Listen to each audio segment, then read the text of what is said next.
Estamos transitando la tarde en Mar del Plata, estamos para todo el mundo, transmitiendo por streaming y por FM para los marplatenses. Aquellos que nos escuchan saben que nos encanta revisitar el rock nacional, ¿sí? Nos gusta pensar el rock nacional a partir de la gente que escribe sobre el rock nacional, la gente que escribió, que se interesó por algunos aspectos del rock nacional. Vamos a hablar con Mariano Del Mazo, es periodista, escribió en Clarín, en Página 12, editó varios libros, entre ellos uno sobre Serú Gibran, sobre los Beatles argentinos, como dicen muchos. Vamos a comprobarlo, vamos a tratar de indagar sobre eso. Mariano, ¿qué tal? ¿Cómo te va? Buenas tardes, gracias por recibirnos. Hola, ¿qué tal? ¿Cómo te va, Manuel? Placer.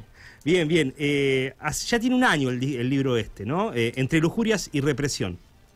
Sí, exacto, sí salió en medio de la pandemia, así que tuvo ese derrotero tan extraño, ¿no? Para todo lo que ocurrió durante la pandemia. Sí, y ¿qué te llevó a indagar sobre Serú Girán? Bueno, mira, yo siempre me interesó la relación entre rock y dictadura, rock y política. Y a su vez, como en su momento también fue el caso del libro que escribimos con Pablo Perantuono sobre los Redonditos de Ricota, a su vez fui una banda que yo curtí mucho, iba mucho a ver a Serú Girán, fue de alguna manera, y está contado en el libro, fue mi entrada al mundo de los conciertos, al mundo de la mística del rock argentino. Yo tengo 56 años y bueno, en ese momento, en el 80, tenía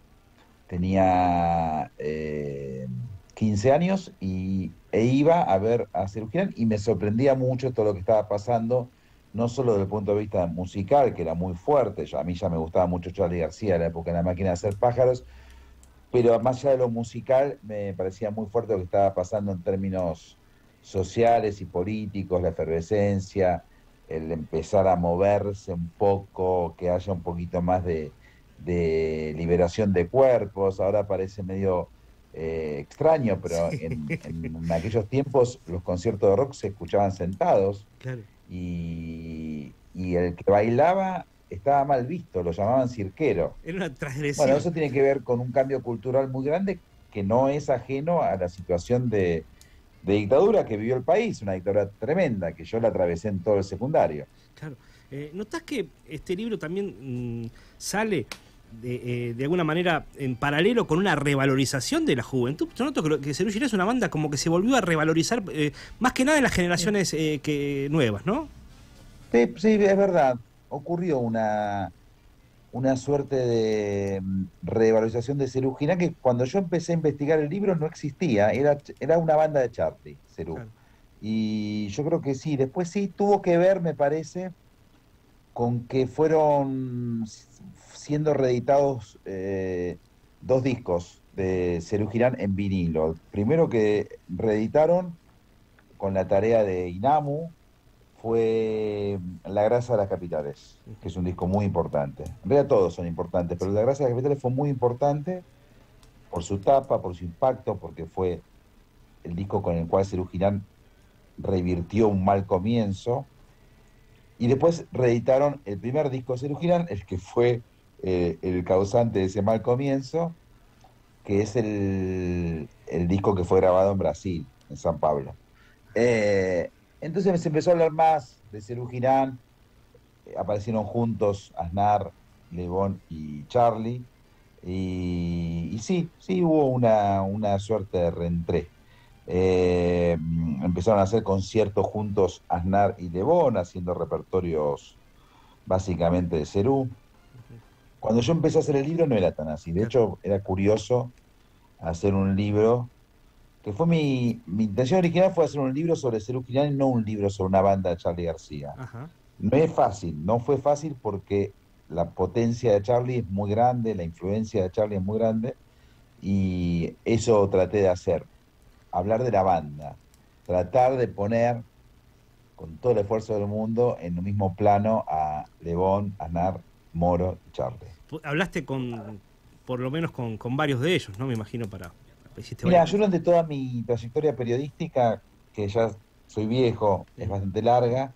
Hablé muchas veces con Charlie, muchas veces con Moro, muchas veces con Lebón y muchas veces con Aznar. Siempre terminamos hablando de Serú Girán. Y puntualmente para este libro hablé mucho con Aznar, con Pedro. Eh, ¿Son los Beatles argentinos para vos? ¿Es la banda con mejores músicos? Ah, ese fue un rótulo que tiene asidero en tres o cuatro cuestiones. Por un lado, son cuatro. Por otro lado, repartían las voces cantantes. Por primera vez Charlie encuentra en Lebón un muy buen cantante y un muy buen compositor. Un poco a la manera de Lennon McCartney, ¿no? Claro, Iban alternando tal cual. las composiciones, algunos temas los firmaban juntos. Después está la figura de Pedro Aznar, que aparece como el tercero en cuestión, que mete un tema por disco, un poco a la manera de George Harrison. La otra analogía tiene que ver con que le dieron mucha importancia a los arreglos vocales. Otra analogía puede ser que tenían una variedad rítmica realmente llamativa, increíble.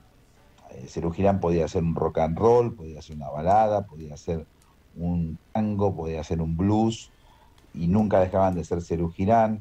En ese sentido también tienen eso que tenían los Beatles. Y hasta ahí llegamos. Después fue un rótulo de las revistas, de los periodistas, pero lo que hay que decir que cualquier otra banda hubiese sucumbido ante semejante comparación. Y Cerú se la bancó. Es verdad. Eh, se la pudo bancar, los Beatles argentinos, ¿no? Es como decir que los ratones paranoicos son los Stones argentinos, Claro. ¿no? Son Sí, frases. sí, sí, tal cual. También escribiste sobre Sandro. Me llama la atención, ¿no? Esta cosa ecléctica, ¿no? ¿Qué te llevó a escribir sobre Sandro también? No debería llamarte la atención porque Sandro tuvo mucho que ver con Charlie y con Aznar, ¿eh? Grabaron juntos, ¿te Sí, acordás? Tango sí. 4. Aparte fue el primer Y rockero para mí, Sandro, lejos. claro, y Charlie siempre decía que Sandro le partió la cabeza cuando lo vio por primera vez. Bueno, Sandro es un caso distinto al de Serú Girán porque yo no era fanático, tampoco fui fanático de Serú, no me gusta la palabra fanático. Ujú, La verdad que desde que empecé a ser periodista, desde muy jovencito traté de no pensar en términos de fanatismo y no ser ujú. fanático, pero sí era muy admirador de Serú Girán y lo viví de un modo contemporáneo. No fue el caso de Sandro, que lo agarré tarde. Yo a Sandro lo agarré y me sorprendió, me maravilló, me impresionó en la década del 90, que fue el gran regreso de Sandro. Así como vos decías de la revalorización de Serú Girán, bueno, en los 90 fue la gran revalorización de Sandro, que tuvo unos años 80 muy, muy tristes, había sido de alguna manera dejado de lado por muchos motivos. El gran motivo quizás es que en los 80, en la época de la democracia, cuando vuelve la democracia, todo lo que era de la década del 70 era como acusado de cómplice de la dictadura y era todo lo nuevo, eran todos los regresos de los grupos proscriptos, de los Quilapayún, de Citarrosa, de Serrat, era el momento del nuevo rock argentino, los 80, ¿no? Soda Stereo, Los Redondos, y Sandro quedó ahí en una suerte de nebulosa y fue arrumbado por los medios, y en los 90 volvió y empezó a hacer unos conciertos en el Gran Rex. Él siempre actuaba en el Astros, que es el teatro que pertenecía a Héctor García, el dueño de Crónica, Sí. que era su teatro fetiche de la calle Corrientes. Pasó al Gran Rex, que es más prestigioso. Y empezó a verlo otro público. Empezó a ver una suerte de redescubrimiento de Sandro, y entonces iban, las primeras filas estaban Mirta de Gran, Tinelli, Suar, en fin, la inteligencia mediática, eh, y en el fondo, allá lejos de Gran Rex, en el Super Pullman, estaban las nenas Claro. fieles que nunca lo abandonaron. Poco parafraseando a John Lennon, Sandro podría haber dicho: los de adelante pueden agitar sus joyas, los de atrás pueden aplaudir, ¿no? Claro. Y bueno, fue el gran regreso de Sandro, que empezó a batir récords, el Gran Rex, le quitó el puesto a Soda Stereo, bueno, un gran fenómeno. Yo lo conocí ahí. Y yo trabajaba en ese momento en espectáculos de Clarín y éramos todos chicos muy jóvenes, los periodistas de Clarín, de Página, de Nación, y estábamos fascinados por la figura de Sandro. Nos parecía una persona ya mayor, era más joven que yo ahora, y era como Elvis, era algo muy fuerte, muy fuerte. Y ahí nos metimos en el mundo de Sandro y nos dimos cuenta que nos perdimos algo en los ochentas, que, que, que su historia era fantástica, su música era muy buena, sus shows eran increíbles. Y bueno, ahí me metí, y un día me dije, acá hay un libro. El disparador fue un concierto que yo fui a ver en un cine teatro en el conurbano bonaerense, un día de invierno, jueves, y que era como la previa que él estaba haciendo para lo que iba a ser su desembarco en la calle Corrientes, en el Gran Rex. Y fui, me acuerdo, mira, fue el 91, me acuerdo porque Argentina estaba jugando la final de la Copa América que ganó Basile, Sí. y yo me perdí ese partido y me quería morir, pero bueno, me fui al conurbano y el manager me dijo, bueno, vi el concierto que fue increíble, las mujeres en llamas, agitando sus corpiños, una cosa surrealista en medio de la nada, un día de semana de invierno. Cuando termina el concierto, el manager me dijo que Sandro me quería conocer, pasé al camarín, que era un ambiente de 3x3 con el espejo roto, todo raído, y ahí estaba Sandro con la bata, tomando un gin en un cáliz color de cobre, y me dijo qué quería tomar, me invitó, y digo, no, no sé, lo que vos tomes, pedí lo que quieras. ¿Querés un champán? Digo, bueno, da un champán. Y apareció un balde con un champán francés. Ya. Entonces nos quedamos conversando y bebiendo hasta las 3 de la mañana. Claro. Y ahí yo me dije, acá hay una historia formidable. Bueno, me fui de ahí pensando que tenía un nuevo amigo. Y después me di cuenta que no, que Sandro es así y que no es tan fácil conversar con él. Después volví a conversar muchas veces, pero no es que me fui Claro. con un amigo. Me atendió muy bien, nos confesamos un montón de cosas. Yo sentí que estaba en presencia además de un artista increíble, de una persona muy cálida, muy Sí. culta, muy amorosa, aún en la relación artista-periodista. Ya en un momento se dejó de lado el grabador, ¿no? Sí. Y bueno, ahí me di cuenta que había una historia bárbara, que no estaba contada. Mirá. Yo creo que la juventud tendría que escuchar un poquito más a Sandro, ¿no? Porque así como se revalorizó Cerugina, me parece que falta todavía una vuelta de tuerca a la obra de Sandro, sobre todo los comienzos, ¿no? A mí me llamó la atención que el tipo estaba haciendo temas del rock, clásicos del rock, paralelamente que mientras hacían en otro lugar, cruzando el Tal charco, cual, ¿no? Un adelantado también. tal cual, fue el primero que prácticamente de una manera simultánea hacía las canciones de los Tal Beatles cual. meses después de que salían publicadas en Estados Unidos o en Inglaterra. Hacía con las traducciones de Ben Molar, que eran malísimas, pero hizo, qué sé yo, Perseguir el Sol, Sí, Boleto para Pasear, sí. eh, Pero para la época estaba muchísimas. muy bien, era bastante Estaba arriesgado. muy bien. Pero aparte, a Sandro lo escribieron mal, lo escribieron como alguien, no, como vos decís, ¿no? Lo escribieron como alguien ajeno al rock argentino, y el tipo estaba en la cueva tocando el piano canciones de Ray Charles, junto con Lito Nevia, junto con Javier Martínez. Sandro le prestó a Morris la guitarra con la que Morris grabó con los Beatniks la canción Rebelde. Claro.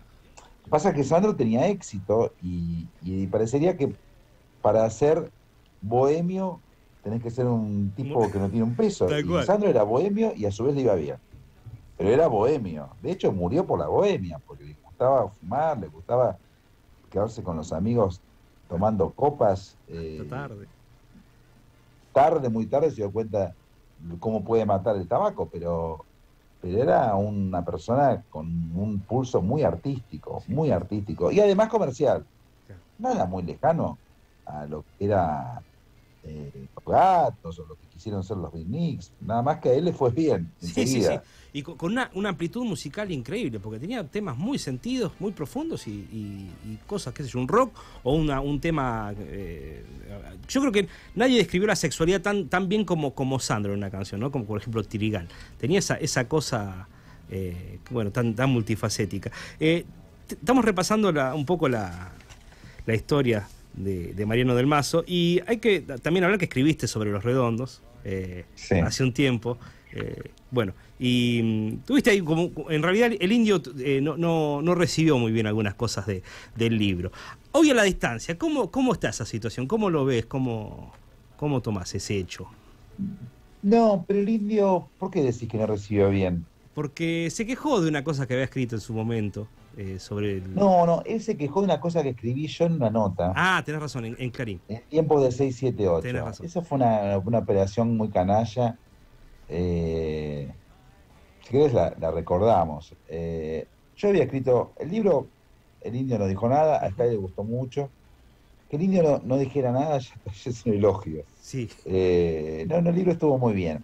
Yo a los 10 años de la separación, del último concierto de Los Redonditos, esto fue en el 2011, escribí una nota para Radar, el suplemento cultural de Página 12, sobre los 10 años y Los Redondos. Una nota, por supuesto, elogiosa, hablando de importante de la trayectoria. Y al final yo pongo que mientras Sky y Poli andan caminando por Palermo Viejo, el indio vive refugiado en su mansión, algo así puse. Ujú. Y eso le molestó muchísimo. Yo conocí la casa del indio, es cierto, quizás no tendría que haber puesto que es una mansión, es una casa linda, grande, pero no es una mansión. Una casa linda, y aparte se la merece, se la ganó. Claro. Quizás me equivoqué. Yo ya me había ido de Clarín, yo me fui de Clarín en 2010, esto fue en el 2011 y la nota que escribí fue para Página 12, Radar. Entonces, en La Garganta Poderosa, el indio habla, que La Garganta Poderosa es una revista gráfica, pero las grabaciones de La Garganta Poderosa las pasaban algún fragmento que les convenía en 678. Entonces, en un momento, el indio dice, pelotudo de Clarín, que puso que yo vi una mansión, qué sé yo, yo ya no trabajaba más. O sea, soy pelotudo, pero no trabajaba más en Clarín. Y entonces lo repitieron en 678 porque les convenía que alguien criticara a Clarín. Claro. Bueno, y quedé ahí atrapado. Un montón de compañeros que laboraban en 678 sabían que yo ya no estaba en Clarín, que estaba en Página 12. Pero bueno, quedó. Después, el indio es así, es una persona eh, eh, muy poco tolerante para algún comentario que se deslice. eh, que quizás no sea del todo verdadero o lo que No sea. deja pasar uno. Nada más que eso, no, yo lo admiro mucho al indio y yo creo que es una relación de respeto a la distancia. Le hice muchas notas al indio y todo lo que pueda decir el indio está bien porque puede hacer muchas observaciones, pero básicamente me parece que es un artista muy, muy bueno y, y las veces que hemos hablado en el marco de una entrevista ha sido muy, muy gentil. Bien. ¿De quién te gustaría escribir un libro próximamente? Mira, me quiero alejar un poco del tema de la biografía. Me interesa mucho el tema de lo que se llaman las nuevas músicas urbanas, el trap, pero bueno, hay que tener tiempo, hay que investigar mucho. Me interesa mucho ese mundo. Bien. Y estás conectado con el folclore, vos tenés un programa Sí, sobre tengo folclore. algo con el folclore, con el tango. En realidad, lo mío es la música popular en general. Bien. Me Hablando interesa la de... cultura, me interesa la cultura popular. Ujú. Hablando un Eh, poco de cultura popular, ¿cómo ves este cambio, ¿no? Porque hablábamos de Serú Girán, de gente que tocaba bien sobre el escenario, donde se valoraba ciertos aspectos musicales, ¿no? Y esta cuestión donde ahora vas a un recital y por ahí se valora más lo que pasa abajo que lo que está ocurriendo arriba. ¿Cómo te llevas con eso? ¿Cómo ves ese fenómeno? ¿De qué hablas? Cuando la gente empieza a ser más protagonista que el artista, ¿no? Donde se En la época piensa... de los Redondos, por ejemplo. Sí, o La Renga, por ejemplo, este último tiempo, donde por ahí Claro. que encarna un poco también esa cosa de la misa, del ritual, ¿no? Vos que viste la etapa de Serú Girán, donde había 4 monstruos pelando arriba del escenario, que la rompían. Sí, sí, fue un cambio cultural que ocurrió en algún momento de la década del 90, en el cual el rock se futbolizó y empezó a ser muy importante los trapos, el aguante, el ir, Sí, hubo una suerte de importancia exagerada del público y yo creo que eso fue lo que chocó contra Cromañón. Claro. Cromañón fue en el 2000, diciembre del 2004 y eran banderas, bengalas, fiesta abajo, desastre. Y así fue. Sí, yo no lo veo ni bien ni mal, es un fenómeno cultural. Deja de ser un fenómeno musical, es algo social. De hecho, los últimos conciertos de los Redonditos y los del Indio Solari Solista, la gente no va a escuchar música, Claro. va a participar de un ritual, va a aventura, va al aguante, a ver cuántas horas estás sin dormir, cuántos kilómetros haces, cuántas drogas tomás, cuánto alcohol bebés. Y de paso hay un concierto, pero es otro tipo de fenómeno. Sí, es otra cosa. Igual yo te hablaba del trap, y el trap, más allá de lo que pase abajo o arriba, el trap es una música de texto. Y me parece que hay muchas variedades, muchos estilos. A mí no me gusta el trap, Ujú. pero me parece que hay gente que está diciendo cosas. Tal cual. Está ocupando el lugar de denuncia por ahí que tenía el rock, ¿o no?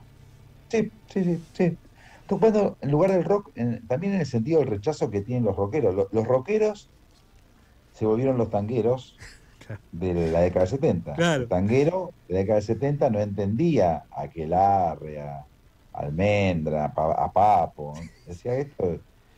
Claro, ellos venían con una cultura riquísima que estaba decayendo, una cultura formidable, la del tango, los años 40 y 50, y de pronto ve, ¿cómo entendés un tema de crucis? No sé.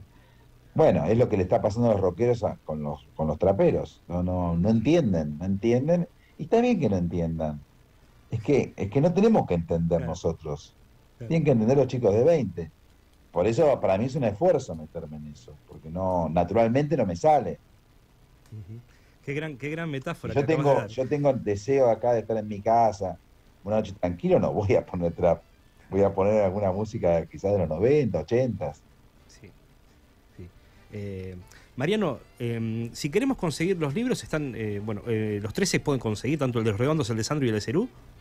Sí, sí, se van descatalogando, están en stock todavía, si no calculo que Mercado Libre.